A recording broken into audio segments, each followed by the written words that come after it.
Alright guys, TacticalRab back again today. Hope you're doing well and enjoying your day so far. Welcome back to VALORANT Rostermania, with the OpTic team splitting up in this off-season and most of the squad going to NRG and Yay going to Cloud9. FNS has revealed that there's no bad blood within the team, but he believes Yay might have looked at some of the problems they had in that OpTic team last year and decided to look for fresh horizons. Very much enjoyed your thoughts in the comment section below. Hit the like button if you enjoy. Subscribe if you're new as always. I'd greatly appreciate it. It really helps out the channel. Thanks very much indeed for doing that one. Plenty to discuss today as always. Firstly, here from John QT, confirmation that indeed he's signed his contract. We saw the other day Koala Noob and Nismo both signed their deals. The rumour has it still they're signed to an unknown organisation as of now. Nismo, John QT, Koala Noob, Xander, potentially BCJ or EU getting signed here. So yeah, we don't know who this organisation is, but it's not TSM, it's not G2, it's not XSET, FaZe, whatever. It's another organisation. It might be either a Washington Justice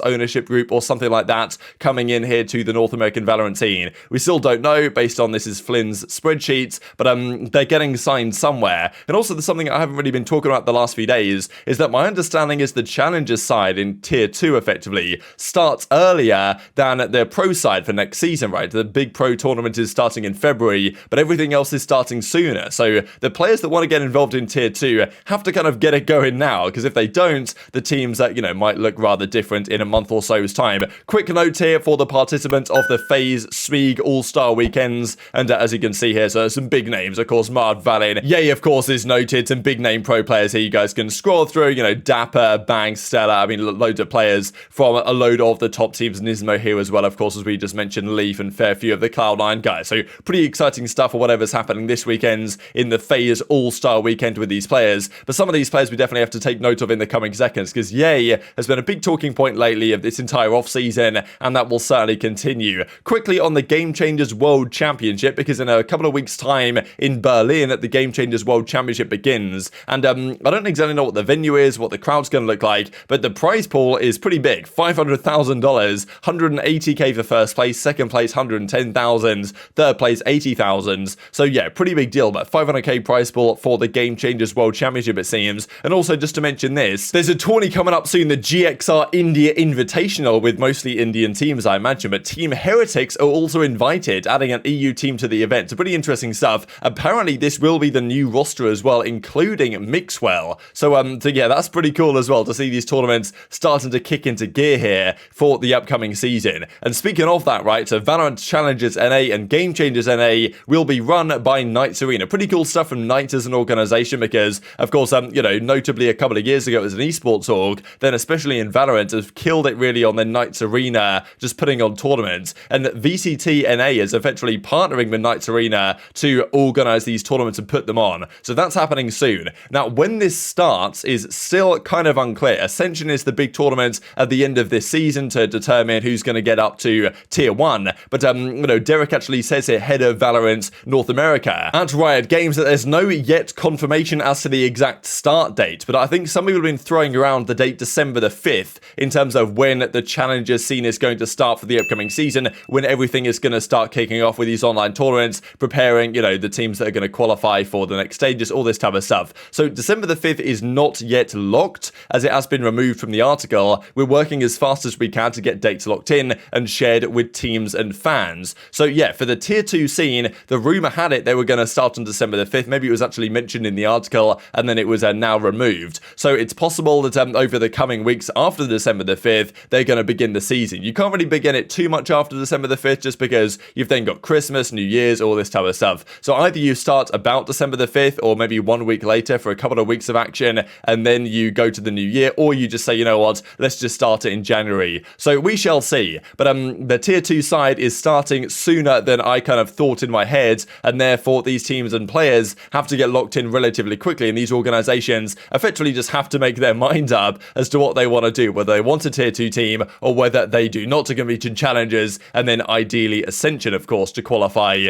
for tier 1. Quickly from Sam Matthews, CEO at Fnatic, mentioning that, yeah, people say announce those rosters, but nothing is official until the end of November. So apparently even the Chronicle thing for Fnatic is not going to get confirmed anytime soon. Not really sure why, but yeah, apparently they're not going to confirm anything soon either. So still, things I guess could technically change, although unlikely. This then from Benjyfishy. We saw a while ago that Fortnite kid, obviously, but massive content creator, looking to come into Valorant and compete on a high level. As he says here, looking for a team, duelist or chamber, fully committed to competitive Valorant, able to play 24/7, DM if interested. 5,000 likes on this one, obviously playing for NRG. Really exciting stuff. Now, whether he can stay as part of NRG and get loaned out to whatever organization might want to pick him up for tier 2, because of course they're in tier 1, and he's not going to go in there right as the substitute already, you would imagine. And even if that was the situation, whether he could play in tier 2 is up in the air. But even Zekken from Sentinels says the following: welcome to Sentinels, vouch insane player. So really interesting stuff. I obviously not particularly familiar with competitive Fortnite, but I know the name Benjyfishy from, the last several years, really. And now we saw a few months ago he wanted to transition over to Valorant, and he's now looking to make it happen. So right around when these announcements are coming through as to the challenger scene, what the tier 2 circuit looks like, now we're getting these confirmations that, indeed, Benjyfishy wants to make it happen in tier 2. And what organization is going to pick him up, because we still aren't fully familiar on which orgs are even going to be down there. G2 and the like are still pondering their options. And the fact that Sentinels, will they be able to have an academy team? That's another question that they might still be wondering. And if that is the case, then maybe Zekken wants him to join into that academy straight away. Let's talk about the Yay FNS OpTic Cloud9 situation. So, of course, we saw not long ago now Yay confirmed into Cloud9, massive confirmation. And there was talk from Yay on stream probably a couple of weeks ago now, where he said that, he could potentially have gone with the OpTic guys over to NRG, but his explanation was that the buyouts were just not going to happen, right? He was saying that the buyouts were just, there was absolutely no way that an organization was going to be able to buy all of the OpTic team and Yay, because the buyout situation was just too complicated, and no one would want to pay all that money effectively. So it turns out that Cloud9 got their wallet out to get Yay, and then NRG got the rest of their wallet out to try and get the rest of the OpTic guys, but they didn't get all of the team, and they didn't even get Marved either, because Marved has decided to take a step away for this season and come back next year, I guess is the plan over there. So, I think Yay is probably telling the truth to a certain extent, that the buyouts made it unlikely they were going to be able to stay together, but FNS seems to have a different opinion. He says that there's no bad blood within the team, it was a great roster last season, and he says there was a chance, though, that himself and Yay as an IGL kind of star player combo could still have been teaming going into next season. He reckons that Yay probably looked at some of their issues last season, because, they were a great team, but no team's perfect. They're going to have their internal problems and stuff like this, and maybe Yay thought, the team's achieved everything it's going to achieve. It's time for Yay to take a new direction, leave OpTic as an organization, leave the rest of those guys who probably would have stuck together if OpTic had have made it into franchising, and of course, they pretty much all going to NRG anyway. Yay probably could have gone with them, believes FNS, but he reckons that Yay decided, it probably is time to take another step, and he doesn't blame him for it at all. Is there a world where you and Yay on the same team? Maybe. Yeah, sure, but I feel like that roster did everything it possibly could do, and then when we didn't get the franchise spot, it was just like, okay, well, whoever does want to try something different, go, and we'll respect it. And everyone's, there's no, the good thing about our team is there was no bad blood no matter what. Even if all our whole team separated, there would never be bad blood because of what we accomplished last year. That's the one thing I wanted to make sure. It was there was no like animosity between any of the players or anything like that. Because even for all the success we had last year, we still had issues. And I don't know, maybe Jake felt like we couldn't get past them. Who knows? But I mean, we're still cool. So what do you guys think about this one, right? Because we did see that Yay even mentioned, not too long into the Rostermania period, that the possibility was still there to team with those old OpTic guys going forward, despite the fact that OpTic didn't make it into franchising, into partnerships, and most of these guys have gone to NRG. Yay possibly could have gone with them. Now, Yay might say, and he has said, that NRG and these other orgs wouldn't have been able to, or wouldn't have been willing to pay the buyouts to get Yay there as well, because I guess Yay had a bigger buyout than the other guys did, which I suppose makes sense in fairness. So, whatever the situation was, NRG might not have been willing to do that, but at the same time, they've got artists as well, we believe. So, would NRG, if given the opportunity to get the entire OpTic team, have said no?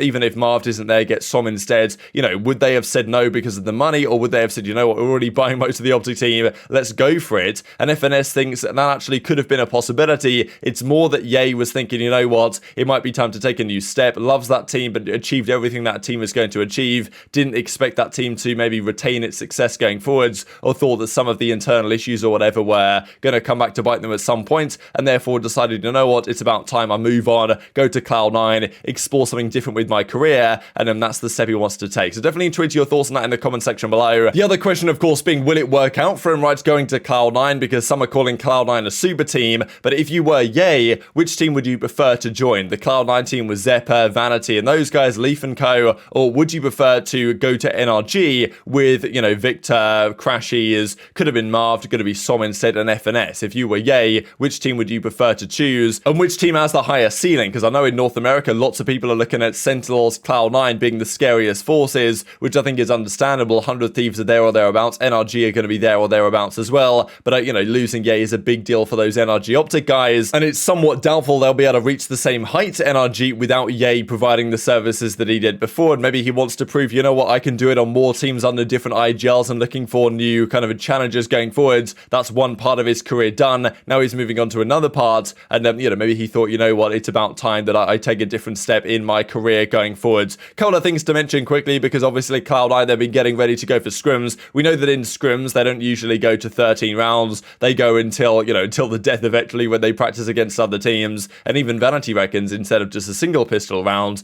best of 3 pistols could be an interesting idea. And also, just to say quickly, because 100 Thieves and also the other teams, they need a 6th player on their roster. They need a substitute player to step in to complete the roster. We've seen what it's going to be with Sentinels, Sick of course coming through in that particular role, but most organizations as of now haven't confirmed anyone yet. So you know, 100 T are certainly looking for it, and maybe it'll get confirmed over the coming days. Very much enjoyed your thoughts in the comment section below. Hit the like button if you enjoyed, subscribe if you're new, take care, and I'll see you next time.